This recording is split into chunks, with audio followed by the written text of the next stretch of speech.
복음과 함께 고난을 받으라. 디모데 전서를 통해서 사도 바울은 자기 영의 아들이었던 디모데에게 에베소 교회에서 여러 가지 어려움 가운데서도 목회를 하고 있는 그 디모데를 믿음으로 격려하고 또 자기의 경험을 살려서 어떻게 목회를 하면은 성도들에게 유익이 되고 하나님께 영광이 될 것인가 하는 것을 디모데 전서에서 교훈했습니다. 그리고 이 디모데 후서에서도 역시 같은 맥락에서 어떻게 목회를 해야지 하나님을 기쁘시게 하고 또 성도의 영혼을 자라나게 할 뿐더러 오늘 본문에 있는 것처럼 순수한 복음을 지켜나갈 수 있는가에 대해서 교훈하면서 특별히 1장에서는 이 복음을 전할 때 고난이 있는데 그 고난 두려워하지 말고 오히려 그 고난으로 인해서 하나님의 상급을 받을 것을 생각하면서 복음과 함께 고난을 받으라고 격려하고 있습니다. 1절로 2절은 모든 편지에 있는 것처럼 서두의 인사말로 시작을 합니다. 그래서 1절에서 12절까지는 복음을 전하되 부끄러워하지 말라는 것입니다. 3절에 보면 내가 밤낮 간구하는 가운데 쉬지 않고 너를 생각하여 청결한 양심으로 조상적부터 섬겨오는 하나님께 감사한다 그랬습니다. 청결한 양심으로 조상적부터 섬겨왔다 그랬습니다. 이 청결한 즉 깨끗한 양심은 바울의 신앙이고 또 조상들의 신앙의 근본이었습니다. 그래서 사도행전 23장 1절에 보면 사도 바울은 내가 범사의 양심을 따라 하나님을 섬겼노라 그랬습니다. 이 청결한 양심이라고 하는 것은 중생한 영이 쓰는 양심입니다. 그러니까 구원받은 성도들이 쓰는 양심이 청결한 양심이에요. 왜? 구원받지 못한 성도들은 여전히 죄 가운데 있기 때문에 그 양심조차도 죄로 물들어 있기 때문입니다. 그래서 이 청결한 양심을 따라 하나님을 섬기는 것이 바로 된 것입니다. 그렇기 때문에 우리 성도가 이 선한 양심을 버리고 육신의 소욕을 따라 어떤 환경이나 직장이나 아니면 인정, 물질, 명예에 얽매게 되면 죽은 믿음이 돼버리고 맙니다.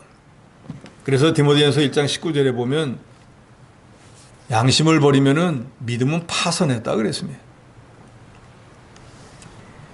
이 에베소 교회는 지상교회로서 망령되고 허탄한 신화를 쫓기도 하고 사이비한 다른 복음이 전해졌기도 하고 또 거짓 선지자들, 거짓 선생들이 나타나서 순수한 복음에 다른 것을 섞어서 혼잡하게 하는 그런 일들이 있었습니다. 그런데 디모데는 바울을 통해서 순수한 복음을 받았고 또 그 받은 복음을 그대로 지키고 자기 신앙으로 삼았습니다. 그래서 디모데가 이런 바른 진리를 좋아하고 그 진리를 자기 생명으로 삼았기 때문에 바울이 이 디모데가 하나님의 사람으로 만들어져 거짓이 없는 이 신앙을 갖게 된 것을 기뻐했습니다. 그래서 바울이 디모데의 참된 신앙을 귀히 여기고 그것에 대해서 늘 하나님 앞에 간구하는 가운데 감사했다 그랬습니다. 왜냐? 그런 신앙은 자기가 갖겠다고 마음먹어서 되는 게 아니라 하나님이 선물로 주시는 것이기 때문입니다. 그래서 4절에 보면 내 눈물을 생각하여 너 보기를 원하면 내 기쁨이 가득하게 하람이라 그랬습니다. 여기 4절에 내 눈물을 생각했다라고 하는 것은 과거에 밀레도에서 바울이 에베소 교인들과 헤어질 때 그 사람들이 이번에 올라가면은 당신은 예루살렘에서 죽을지도 모른다 하고 눈물을 흘렸던 그것을 기억하는 것입니다. 그래서 바울은 그 일을 생각할 때마다 더욱더 이 간절히 디모데를 보기를 원했습니다. 왜냐하면은 바울은 당시에 두 번째로 감옥에 투옥되어서 이제 언제 죽을지를 모르는 그런 형편에 있었고 여기 디모데 후서 4장에 가보면 나오지만 그동안에 바울을 따라다니면서 섬기기도 하고 바울을 수정 들던 사람들이 더 이상 바울과 있어봐야 어떤 유익이 없을 것으로 생각해 다 떠나버린 그때였거든. 그래서 바울은 거기 디모데후서 4장 9절 이하에 보면 다 떠나가고 누가만 이제 남았다라고 말하고 있습니다. 그래서 자기 영의 아들이었던 이 디모데를 다시 만나서 사랑의 교제를 나누게 된다면 심령도 위로를 받고 기쁨으로 가득 채우기를 원했기 때문에 4절에 내 눈물을 생각하여 보기를 원하면 내 기쁨이 가득하게 하람이라고 말하고 있습니다. 또 5절에 보니까 이는 내 속에 있는 거짓이 없는 믿음을 생각함이라 그랬습니다. 그러니까 이 디모데는 거짓이 없는 아주 청결하고 깨끗한 이 양심과 아울러서 믿음을 가지고 있었습니다. 그런데 그런 믿음이 어떻게 그 디모데가 갖게 된 것인가? 그것은 5절 중반절에 보면 그런 믿음은 먼저 내 외조모 로이스, 내 어머니 유니게 속에 있었던 것인데 내 속에도 있는 줄을 바울이 확신한다 그랬습니다. 그러니까 바울이 아는 한 그 외할머니 로이스 또 자기 어머니 디모데의 어머니 유니게가 그런 청결한 마음과 아울러서 거짓이 없는 믿음을 가지고 있었던 것을 알고 있었는데 그게 그 손주 또 아들에게도 전해졌다는 거예요. 이걸 볼 때 이 믿음이라고 하는 것은 부모를 통해서 자녀에게 전해지는 거예요. 그러니까 이 가정에서 신앙교육이 너무너무 중요한 것입니다. 그 전에 사람은 다 보는 대로 배우게 되어 있지 않습니까? 악한 것도 선한 것도. 그래서 경건한 가정에서 경건한 자녀들이 나오는 것이 보통입니다. 물론 우리가 열왕기 역대기에 보면은 그렇게 믿음 좋은 히스기야의 아들 므낫세는 그렇지 못했잖아요. 또 엘리 제사장같이 뛰어난 제사장 밑에 그 아들 홈리와 비누아스는 큰 마귀 자식이라고 그랬지 않습니까? 그런 경우도 있지만 그래도 대부분은 믿음 좋은 부모들 밑에서 또 신앙이 좋은 자녀들이 나올 수밖에 없는 것입니다. 그러니까 발람의 교훈도 이세벨의 교훈도 전해지는 것처럼 좋은 신앙의 유산도 전해지는 것이 분명합니다.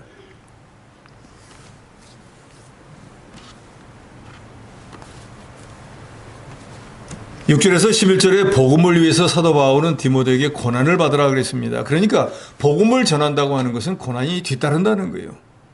복음은 뭡니까? 예수 그리스도를 전하는 거잖아요. 그러니까 예수를 전하면 좋은 일만 있는 게 아니라 고난이 분명히 있다는 거예요. 물론 우리가 예수 그리스도를 믿고 예수 그리스도처럼 경건하게 살 때에도 핍박이 있고 그 예수를 전해도 고난이 있는 거예요. 그러니까 예수를 구주로 믿고 난 뒤에 예수님처럼 살려고 해도 고난이 있고 그 예수를 다른 사람들에게 좀 전해도 고난이 있고 그러니까 전하지 않으면 없겠지만 예수님처럼 닮아가려고 하는 면이 없으면 고난이 없겠지만 예수님처럼 닮아가려고 하고 예수님을 전하면 고난이 저 여러분에게 분명히 있다는 것을 알아야 됩니다. 그러니까 예수 믿고 난 뒤에 그저 고난은 하나도 없고 복만 굴러올 줄로 생각하면 그건 착각입니다. 그런데 6절에 보니까 그러므로 내가 나의 안수함으로 내 속에 있는 하나님의 은사를 다시 부릴 듯하게 하기 위하여 너로 생각하게 한다 그랬습니다. 이 말은 내가 처음에 목사로 임직할 때 안수받을 때 그 받았던 그 감동 또 내가 했던 결심 그 은사 그걸 가지고 내가 이렇게 앞으로는 해야지 어떤 고난이 있어도 주님을 위해서 주님을 영화롭게 하고 내게 막힌 목회를 잘해야지라고 마음먹었던 것이 세월이 지나고 실제 목회 현장에 와서 목회를 하다 보니까 이런저런 성도에 치이기도 하고 욕도 먹고 고난이 있으니까 이거 계속 해야 되나 이렇게 하는 게 맞나 하고 약간의 회의감도 생기고 또 자신감도 잃어버리고 그랬던 면이 사도 바울이 볼 때는 없잖아 있었던 것 같아. 그래서 너 처음 안수받을 때 내 속에서 이 하나님의 은사를 받고 내가 결심했던 그거 지금 다시 그걸 되살려가지고 지금 아무리 어려워도 그때와 같은 심정으로 목회를 해야 된다라는 것을 상기시켜주고 있습니다. 사실 모든 목회자도 그렇습니다. 처음에 목사 안수받을 때는 다 주를 위해서 죽도록 충성해야지. 성도들의 영혼을 길러나가서 천국에서 다 상 받는 사람으로 만들어야지. 누구나 다 그렇게 하는데 목회 현장 가보면 그런 것이 얼마 있다가 다 꺾어지게 됩니다. 현실의 벽에 부딪혀버린다 그 말이에요. 예를 들어서 우리 교단도 마찬가지지만 지방에 농촌에 있는 교회 가보면 다 연로여가지고 막 거의 7, 80대만 남아있는데 거기 성경 연구 많이 해가지고 헬라어가 어떻고 히브리어가 어떻고 이거 또 뜻이 뭡니다 하면 알아듣느냐 그 말이에요. 그럼 답답하죠. 가르치면서도. 이걸 계속 해야 되나 말아야 되나.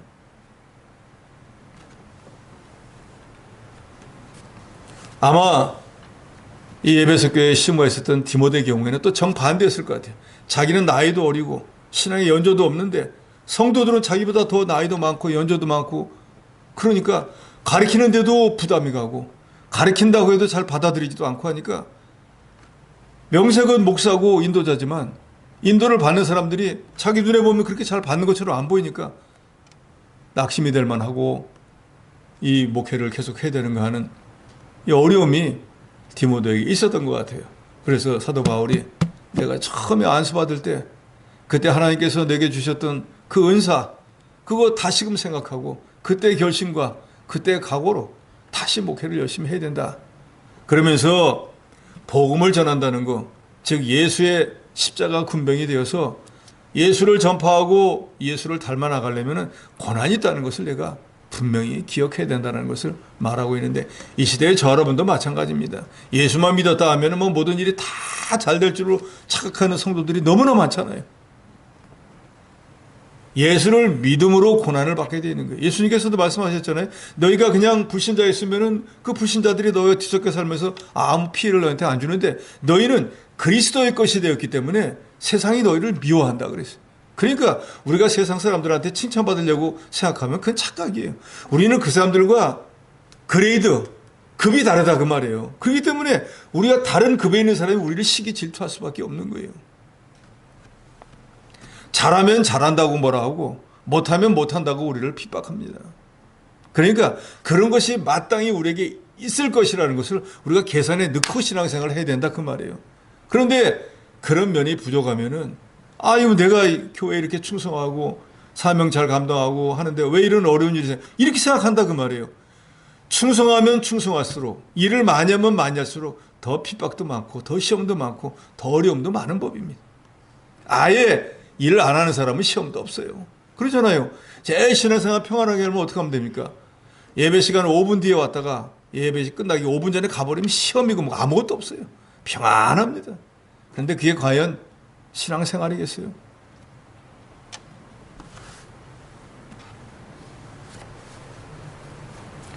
7절에 바울은 말합니다. 하나님이 우리에게 주신 것은 두려워하는 마음이 아니요 오직 능력, 사랑, 절제하는 마음이라 그랬습니다. 우리가 하나님의 자녀가 되었습니다. 십자가 군병이 되었어요. 그러니까 하나님께서 세상 사람들이 알지도 못하는 능력과 사랑과 절제하는 마음을 우리에게 주셨다니까요. 이건 성령의 9가지 열매에 들어가 있지 않습니까? 이런 열매를 우리에게 맺을 수 있는 환경을 우리에게 조성해 주었다고. 우리에게 힘쓰면은 이런 열매를 맺을 수 있다 그 말이에요. 그러니까 우리는 세상이나 아니면은 복음을 반대하는 자들을 두려워하지 말라는 거예요. 그래서 하나님이 우리에게 주신 것은 두려운 마음이 아니고 우리가 그 두려움을 능히 이길 수 있는 능력과 사랑과 절제하는 마음을 우리에게 주었으니까 내가 정말로 이 하나님 주신 능력과 사랑과 절제하는 마음을 가지고 있다고 하면 그것으로 두려워하는 마음을 이기라는 거예요.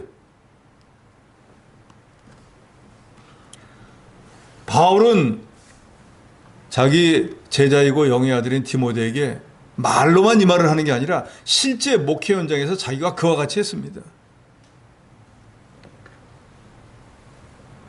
사자의 입에 삼킨 것처럼 도저히 빠져나올 수 없는 극한 환경에 있을 때 사도 바울은 마치 사형 선고를 받은 것과 같다고 스스로 생각했어요. 아, 난 죽었구나. 내가 뭐 어떻게 할 수가 없구나. 라고 생각했을 때에도 하나님의 절대 주권을 믿었다 그랬어요. 그것은 마치 다니엘서에 나오는 새 친구와 같은 믿음이에요. 하나님이 어떤 환경 가운데서 나를 지키고 보여주시고 왕의 손에서도 살려줄 것을 내가 믿지만 그리 아니하실지라도 그게 하나님 뜻이 아니라고 해도 왜 나를 안 살려줍니까? 하고 나는 하나님을 원망하는 게 아니라 그리 아니하실지라도 왕이 금신상에 절하지 않겠습니다.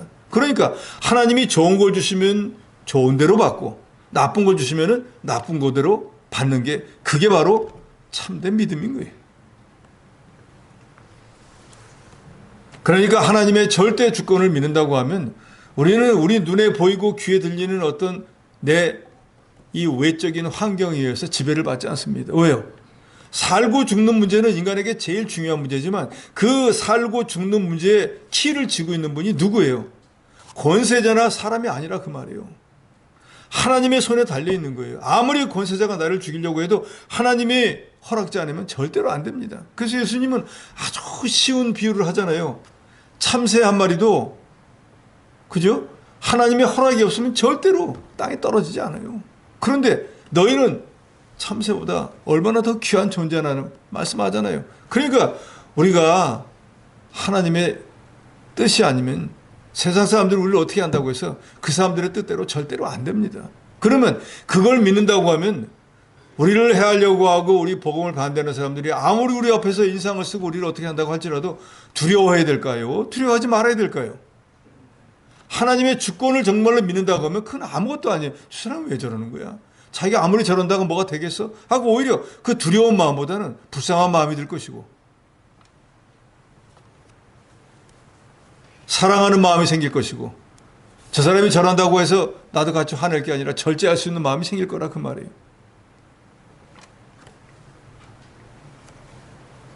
그래서 예레미야서 1장 18절로 19절에도 보면은 예레미야가 하나님의 부름을 받았는데 무슨 신학 공부를 한 사람도 아니고 그동안에 무슨 스승을 따라다니면서 무슨 배운 사람도 아닌데 느닷없이 불러가지고 너 이제부터 하나님 말씀을 선포해라고 하니까 전 어린애와 같아서 전 아무것도 할 수가 없습니다. 하니까 하나님께서는 예레미야에게 말씀하잖아요. 그래, 어린애라고 말 잘했다. 그러니까 어린애니까 너는 내가 전하라고 하는 말이 있으면 그 말만 하고 내가 가라고 하는 거 있으면 거기 가라. 그게 바로 개혁주의 신앙인 거예요. 그러면서 내가 내 말대로 가라고 하는 것에 가고 또 내가 전하라고 하는 말을 전한다면은 내가 오늘 너를 그 온 땅과 유다 왕들과 그 지도자들과 그 제사장들과 그 땅 백성 앞에 견고한 성읍, 쇠기둥, 노성벽이 되게 하였은즉 그들이 너를 치나 너를 이기지 못하리니 이는 내가 너와 함께하여 너를 구원할 것임이니라. 여호와의 말이니라. 이건 지금 이 시대에도 마찬가지입니다. 하나님이 나와 함께 계시다 하면서 내가 주의를 하면은 나를 해하려고 하는 사람들이 아무리 있다고 할지라도 하나님이 견고한 성읍, 쇠기둥, 노성벽이 될 뿐더러 하나님 우리와 함께 하셔서 그 사람들이 나를 어떻게 하지 못하도록 구원해 주신다는 거예요. 그래서 우리가 지금 상고하고 있는 여러 성경 구절에 보면 이런 말씀이 그대로 적용이 됩니다. 꼼짝없이 죽을 것 같은 환경에서 사자굴에서도 살아나오고 풀불 속에도 살아나오고 풍랑치는 바다에서도 다 죽을 것 같아서도 유혹을 올라 광풍을 이기고도 살아남도록 하나님이 역사하시는 것을 우리가 분명히 다 알고 있지 않습니까? 그럼 이 시대에도 그것을 우리가 지식적으로만 알 게 아니라 우리가 이 신앙생활하고 특별히 복음을 전하고 하나님의 말씀대로 살려고 하다 어려움이 왔을 때 이거 계속 해야 되나? 이런 어려움을 당하도 해야 되나? 이러다가 내가 잘못되는 거 아닌가 하는 그런 두려운 마음을 버려야 된다 그 말이에요. 그래서 여기 7절에 말하잖아요.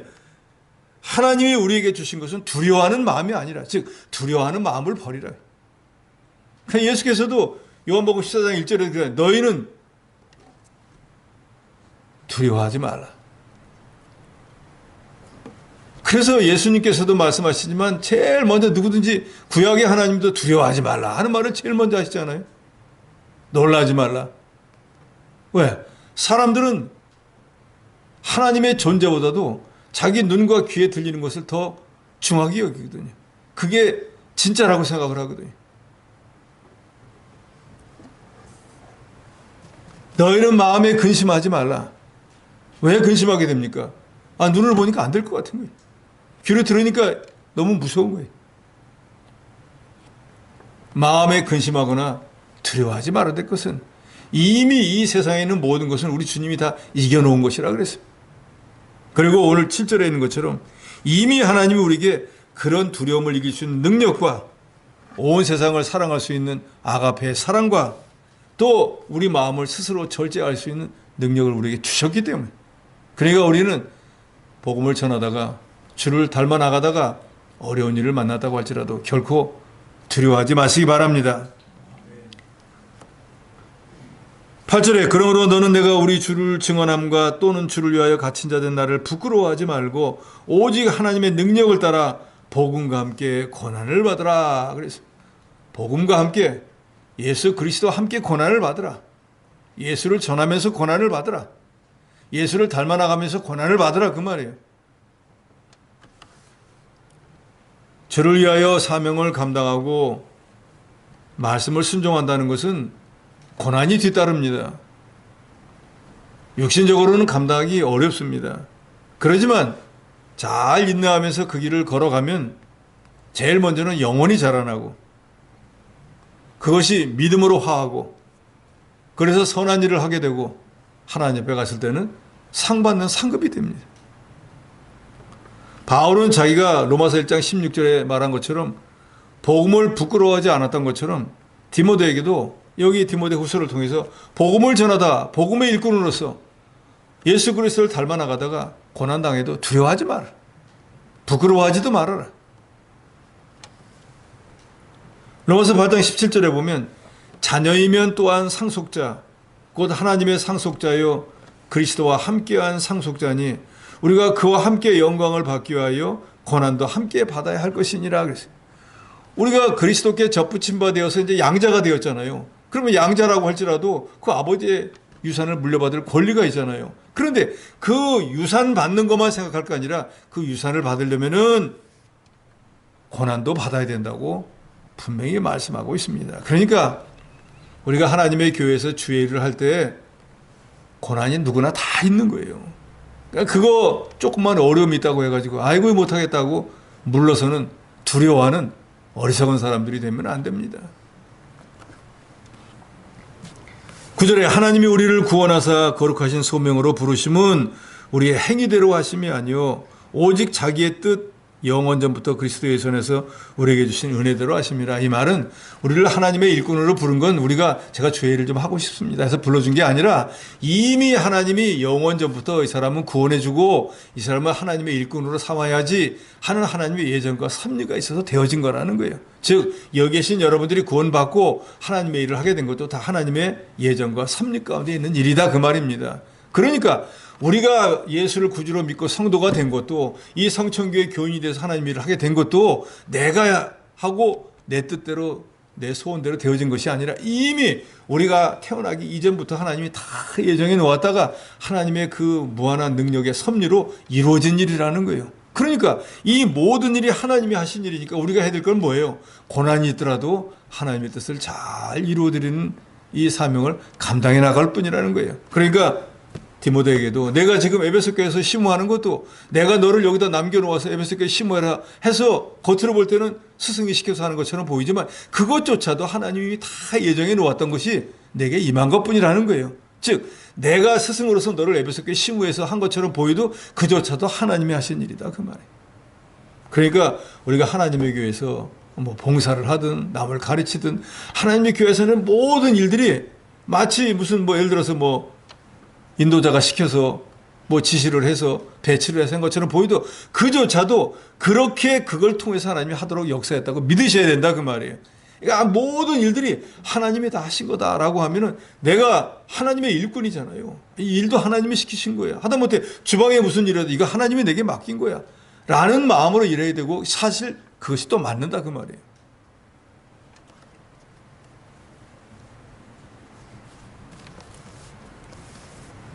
10절에 이제는 우리 구주 그리스도 예수의 나타나심으로 말미암아 나타났으니 그는 사망을 패하시고 복음으로써 생명과 썩지 아니한 것을 드러내셨다 그랬습니다.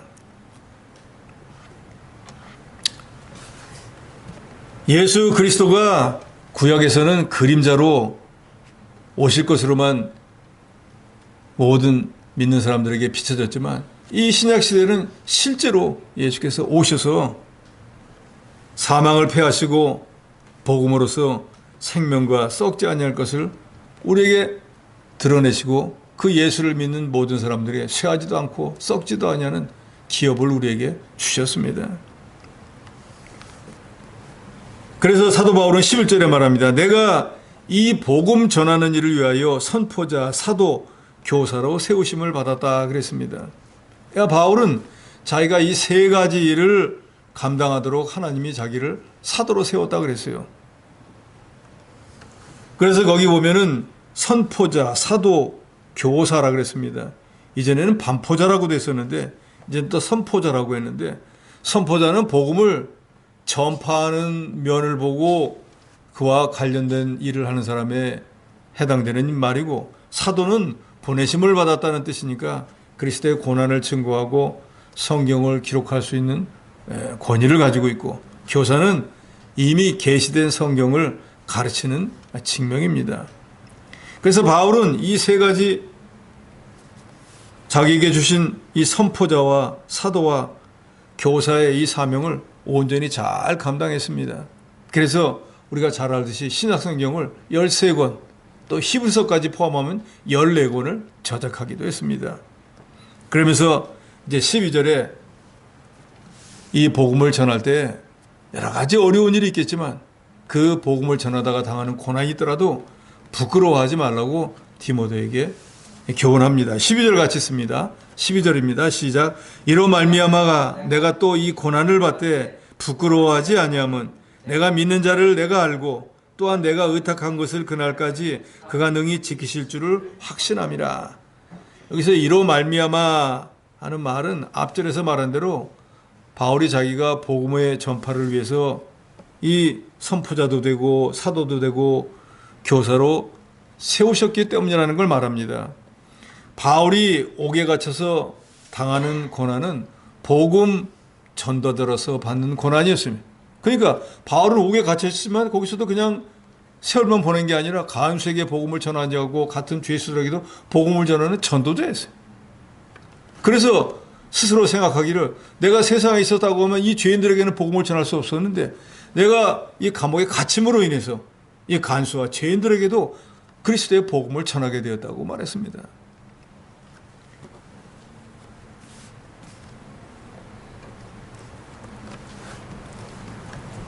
빌보서 1장 29절에 보면 그리스도를 위하여 너에게 은혜를 주신 것은 다만 그를 믿을 뿐만 아니라 또한 그를 위하여 고난도 받게 하심이라 그랬어요.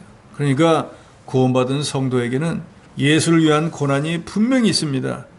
디모데뿐만 아니라 이 시대 모든 신약시대의 성도들은 이 주와 복음과 하나님의 나라를 위해서 그러기 때문에 고난을 받을 때 그걸 부끄러워하지 말아요. 교회 역사상의 믿음의 많은 선진들은 다 고난을 받았습니다. 그게 대표적으로 히브리서 11장에 보면 엄청나게 많은 신앙의 선진들이 어떤 고난을 당했는지 거기 다 기록이 되어 있습니다. 그런데 그 사람들은 그런 고난을 당할 때도 자기 믿음을 지키고 하나님께 충성했습니다. 우리는 그런 믿음의 선진들을 본받아야 됩니다. 세상은 예수를 믿는 사람 또 예수 그리스도를 아주 미련하게 생각을 합니다. 또 사실 그렇잖아요. 우리가 하나님의 말씀처럼 살면은 세상에서 참 한심한 사람들이에요. 누가 와가지고 오른쪽 뺨을 때리면 왼쪽 뺨도 내밀어주고 거둬달라면 속을 주는 이런 세상 사람들의 눈으로 보면 한심한 사람이에요. 그런데 우리가 왜 그렇게 하는지 그 속사정은 그 사람들이 몰라요. 오늘도 그 사람들처럼 시시비비를 가릴 수도 있고 그 사람들도 더 이기적으로 살 수 있지만 우리는 그리스도의 은혜로 구원받은 그 은혜가 너무나 감사해서 우리 주님은 우리 같은 이 죄와 허물로 죽어야 되는 사람을 위해서 대신 죽어주신 그 은혜가 너무너무 감사해서 그 주님과 같은 사랑을 가지고 세상에 그리스도를 알리려고 하는 것뿐이에요. 그러다 보니까 그 사람들과 똑같이 해서는 그리스도가 알려지지 않기 때문에 육신적으로, 물질적으로, 시간적으로 모든 게 손해가 나도 감수하는 거예요.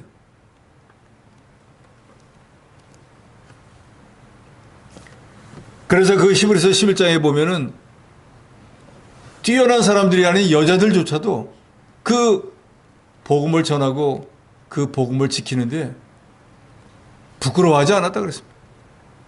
그래서 히브리서 기자는 결론적으로 거기다 뭐라고 합니까? 이런 모든 신앙 선진들은 세상이 이기지 못하는 사람들이라고 해요. 바울이 자기를 의뢰한 자를 알고 의탁한 것을 예수 그리스도 재림날까지 주 앞에 서는 날까지 능히 지켜줄 것을 확신했습니다. 여기서 말하는 바울이 의뢰한 자는 하나님과 예수 그리스도이죠. 바울은 하나님이신 예수 그리스도가 어떤 분인지를 분명히 알았습니다. 그렇기 때문에 자기 생명도 주님께 의탁하고 어찌하든지 자기 사명을 감당하는데 전심전력했습니다. 이번에 예루살렘에 올라가면 분명히 죽을 걸 알았지만 자기 생명을 조금도 귀한 것으로 여기지 않은 것은 주께서 자기에게 맡긴 사명을 완수해야 되기 때문이라고 그랬습니다. 그리고 세상을 떠나서 이 선한 싸움을 다 싸우고 달려갈 길도 다 달려가고 믿음을 지켜서 주 앞에 섰을 때 상 받는 거기에 목표를 두고 신앙생활을 했습니다. 13절에서 마지막 18절까지는 그렇기 때문에 디모데에게 복음 진리를 지키라. 교역자는 바른 복음을 전해야 됩니다. 갈라디아서 1장에 보면 하나님의 순수한 복음에다가 무언가 다른 것을 넣든지 아니면 다른 것을 그 안에 있는 걸 뭔가를 빼면은 하늘에서 내려온 천사라도 저주를 받을 것이라고 그랬습니다. 복음은 예수 그리스도이니까 그 예수 그리스도 외에 다른 것을 넣어서는 안 됩니다. 특별히 이 신약시대에 문제를 일으켰던 사람들은 할례를 받아야 된다. 뭐 선을 행해야 된다. 하는 그런 교리를 자꾸 첨부하려고 하는데 그런 것은 구원과는 전혀 상관이 없습니다. 13절에 너는 그리스도 예수 안에 있는 믿음과 사랑으로서 내게 들은 바 바른 말을 본받아 지키고 우리 안에 거하시는 성령으로 말미암아 내게 부탁하는 아름다운 것을 지키라 그랬습니다. 바른 진리를 전파하고 세워나가는 일은 교육자에게 무엇보다도 중요합니다. 제가 가끔 그런 말씀 드리지만 분재라고 하는 것은 나무는 원래 습성이 똑바로 올라가야 되는데 사람들은 똑바로 올라가는 나무를 별로 안 좋아하고 옆으로 꼬부라져가지고 모양이 이상하면 그걸 아주 보고 즐거워하잖아요. 근데 그렇게 하려고 하면 그 나무를 못 가도록 막 강제로 붙잡아가지고 땅바닥으로 뭐 줄을 매놓고 해가지고 못 가도록 하는 거예요. 그러면 살기 위해서 할 수 없이 옆으로 가는 거예요. 그러잖아요. 그러니까 어떻게 가르침을 받느냐에 따라서 만들어지는 거예요. 이단에 가 있으면 이단자가 돼버리는 것이고 사이비 복음을 들으면 사이비가 돼버리는 것처럼 정통 복음을 들으면 정통 신앙이 되는 거예요.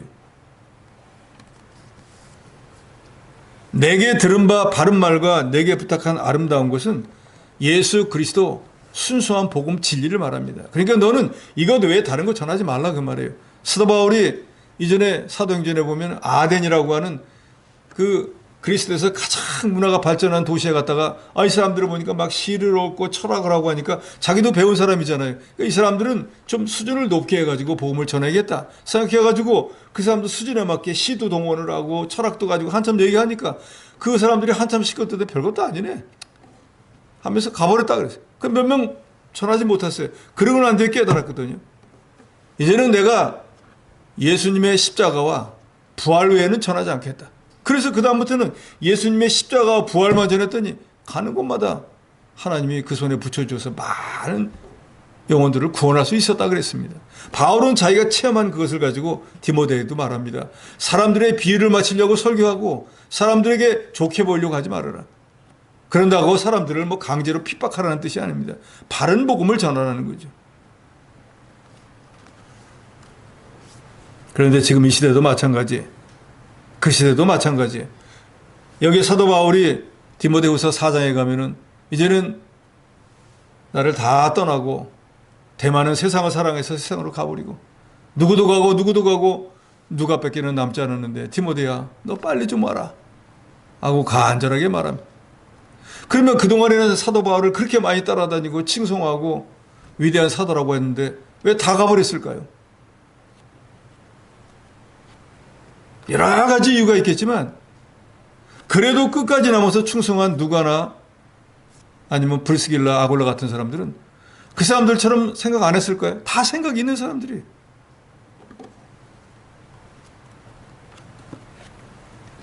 이 시대도 마찬가지지만 자기만 생각하는 이기주의가 문제인 거예요. 교회를 생각하고 성도를 생각하고 하나님을 생각하는 마음보다는 자기만 잘 되면 된다고 하는 그런 마음에 혹시 그것이 자기에게 유익이 안 된다고 생각하면 가차없이 떠나는 거예요. 우리는 구원받지 못할 사람들이었는데 우리 주 예수 그리스도의 은혜로 구원받은 사람들입니다. 그리고 이 교회의 머리가 되시는 예수 그리스도께서 우리를 인도하고 계시.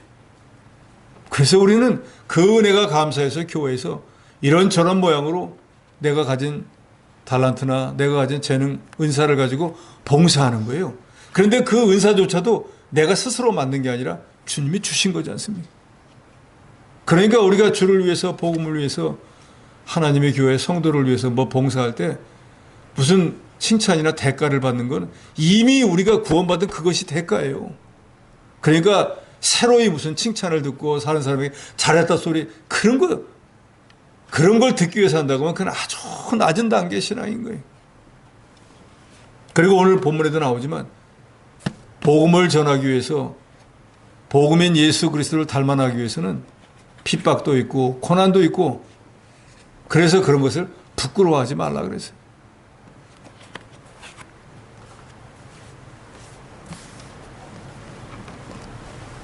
바울이 위대한 사도로서 3번에 걸친 유럽 여행을 통해서 수많은 교회를 세우고 수많은 영혼들을 구원한 예수님 이후로 제일 많은 일을 한 사도가 분명합니다. 그렇지만 그 이면을 보면은 바울도 엄청난 낙심이 있었어요.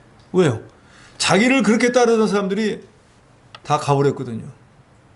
사람이 사람에게 배신받을 때처럼 배신감을 느끼는 게 없잖아요. 막 간도 내줄 것처럼 하다가 어느 때 되니까 완전히 정반대가 돼가지고 죽이겠다고 달려드는 그런 사람들이 있을 때 얼마나 낙심이 되겠어요. 그런데 사실은 바울을 떠나고 바울을 버렸다고 하는 사람들은 사실은 하나님으로부터 버림받은 자들이에요. 왜요? 그 위대한 사도와 같이 있으면서 그 위대한 사도로부터 신령한 은혜를 받지 못하도록 하나님이 떼어놔 버린 거니까.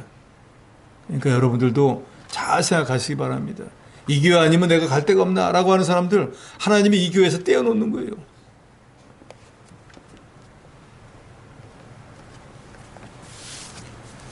그래서 어떤 사람을 닮고 어떤 사람을 닮지 말아야 되는가? 거기 15절에 보니까 아시아에 있는 모든 사람이 나를 버린 일을 내가 안 하니 나와 함께 복음을 전하고 하나님의 나라를 확장한다고 하는 일에 한마음이 돼서 열심을 하던 사람들이 다 떠나버린 걸 내가 알지. 그 중에 대표적으로 부겔러와 허모게너가 있다 그랬습니다. 이런 사람의 행위는 닮지 말라는 거예요. 이 두 사람이 어떤 일을 어떻게 해서 사도 바울에게 어려움을 주었는지는 역사적 기록이 없습니다. 그런데 성경학자 사이에서는 이 사람들이 나름대로 그 교회에서 지위도 있고 배움도 있고 또 다른 사람들에게 존경받는 위치에 있었음에도 불구하고 자기 개인적인 욕심 때문에 바울과 갈라서서 그 다음에 무슨 문제를 일으켰는가? 바울을 반대할 뿐더러 사람들을 모아가지고 자기뿐만 아니라 다른 사람까지도 바른 복음에 서지 못하도록 했던 그런 사람들이기 때문에 바울이 이런 사람을 조심하고 이런 사람을 닮지 말아야 된다 그랬어요. 그러면 그 사람들은 왜 그랬을까? 아마도 그 사람들은 온실 속에서 자라난 신앙 같은 거였어요. 교회만 오면 다 자기를 사랑해주고 교회만 오면 자기를 대접해주고 자기 말하려고 하면 다 들어줄 줄 아는데 바울과 같이 정통 복음을 전하는 교육자가 오니까 안 들어주는 거예요. 이 사람은 왜 이렇게 말을 안 들어주지?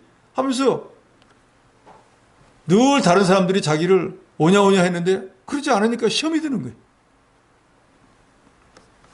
그렇지만 저도 여러분도 분명히 알아야 하는 것은 우리의 신앙과 믿음의 진보는 온상 속에서 자라나는 게 아니고 환난과 풍파 속에서 자라나는 거예요.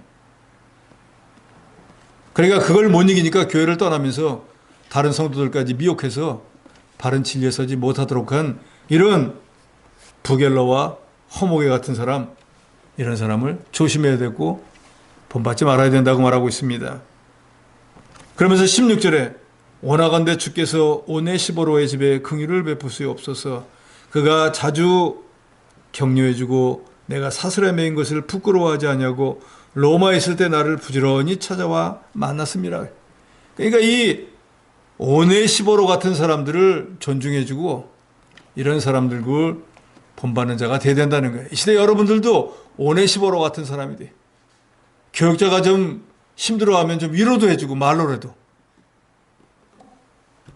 물질적인 대접도 할 줄 알고 여러 가지 이 서로 하나님의 교회를 세워나가는 일에 합력하는 자가 되어야 된다는 거예요.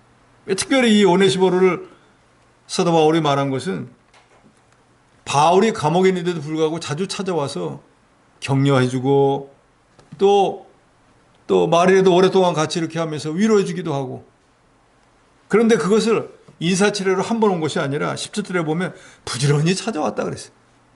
그러니까 바울이 죄인들에게 복음을 전하고 간수에게 복음을 전하는 일에 여전히 감옥에서도 그 복음 전하는 사명을 감당을 하고 있었지만 그 사람들의 수준과 이 오네시모로의 수준은 다르잖아요.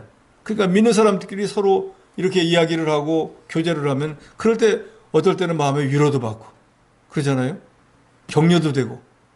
그러는데 오네시모로가 그런 일을 잘 감당해서 사도 바울이 너무너무 고마워했습니다. 18절에 원하건대 주께서 그로 하여금 그날의 주의 긍휼을 입게 하옵소서 하고 이 오네시모로가 하나님의 긍휼을 입어서 여러 면에 잘 되기를 특별히 기도한다 그랬습니다. 또 그가 에베소에서 많이 봉사한 것을 내가 잘 아느니라. 그러니까 이런 오네시모로를 내가 잘 존중히 여기고 또 그와 같이 다른 성도들도 그 사람을 본받는 자로 만들어라 라고 격려하고 교훈하고 있습니다. 결론은 복음과 함께 고난을 받으라 했는데 복음을 전하려고 하면 환난도 있고 핍박도 있기 때문에 이거 해야 되나?